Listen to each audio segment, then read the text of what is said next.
Monsieur le Président, ce que vous souhaitez pour l'Europe, vous affirmez que la France doit commencer elle-même à le faire dès aujourd'hui. Votre action en France raconte une toute autre histoire, une histoire qui met à mal la devise de votre pays, liberté, égalité, fraternité. Où est la liberté?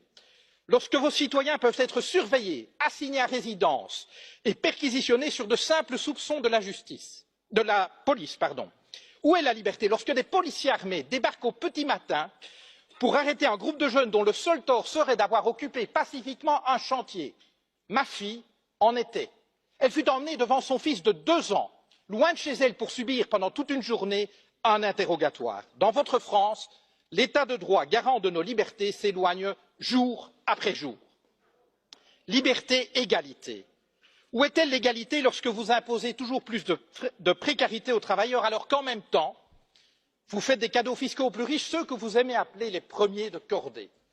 Votre foi en eux est inébranlable, mais voyez-vous, ce qui définit la cordée, Monsieur Macron, c'est la corde.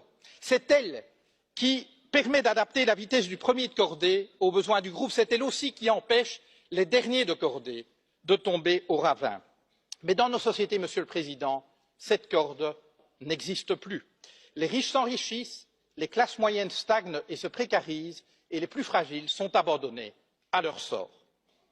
Liberté, égalité, fraternité. Est-ce au nom de la fraternité que vous vendez des armes à des régimes qui les retournent contre leur propre population ou contre leurs voisins? Où est-elle cette fraternité lorsque votre police lacère tente ses sacs de couchage de migrants?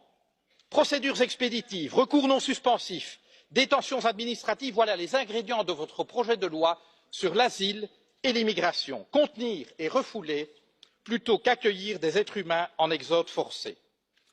Liberté, égalité, fraternité. Au pays de l'accord sur le climat, je rajouterai un quatrième terme: durabilité. Vous dites vouloir la taxe carbone, la fin du glyphosate, la fin des voitures diesel, bravo. Mais vous restez en même temps un ardent promoteur des traités actuels de libre-échange et pire encore du nucléaire. Alors, vous avez permis, contrairement à votre prédécesseur, l'adoption par l'Union européenne d'une définition totalement laxiste des perturbateurs endocriniens. Alors, vous avez eu le courage de mettre un terme à ce projet insensé d'aéroport à Notre-Dame-des-Landes, mais c'est pour, dans la foulée, écraser dans la violence les projets de celles et ceux qui inventent depuis des années une manière différente de vivre. Monsieur le Président, un livre vous dit philosophe. Il affirme qu'aucun de vos mots n'est le fruit du hasard. Voici quelques mois, vous avez parlé des gens qui réussissent et des gens qui ne sont rien.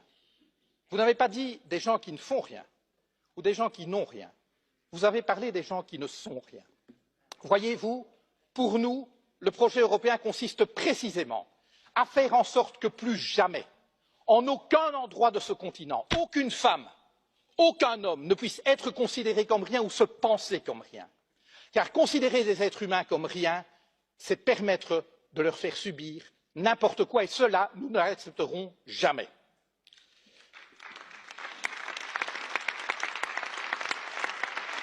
Monsieur le Président, vous avez pris coutume d'offrir à vos hôtes de marque un cadeau.